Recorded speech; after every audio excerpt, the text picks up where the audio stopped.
او هغه شپه وینه اوبه وه، اوس اوبه هم پاکې دي. یو راغی وی ویل ستا ټول ګناهونه بخښل شول. ما وخندل، د دنا بخښنه فریب دی. ګناه نه ختمیږي پټیږي، نیک عمل نوی. ګناه زړه پټي وي، دا حقیقت دی، دا دھرم دی. شیوا وای که ته ما یاد کنی لاره به درخیم، خو پخپلو پخو روان شه، پخپل کرم دک شه. راشه واوره د کرم قانون پخپل لیکم بخون کی نشت تیر شوی، هغه تیر شوی. نیک عمل نوی، گناه زره پټوي. پشی و سیوری که خپل لار غور کوم، نیک تا نیک بد تا بد، داد کرم دوره دا.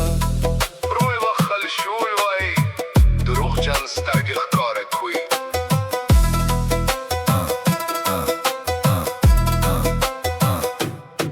د مرگ خط راغی به اور کې وسوځاوه، په شدت شو بیا په لار ولاړم.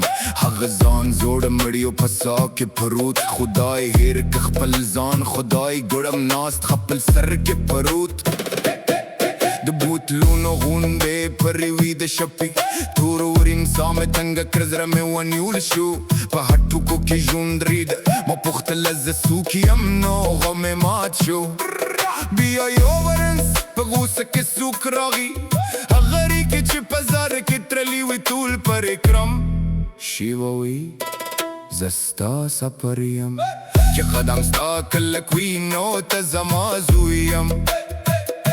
په لاره کې مار ولید خوږې خبرې کوي، راشه ستا ټول ګناهونه به ومینځم مسکا کوي. ما ودرېدم وکتل له شیوا مې د لارې پوښتنه وکړه.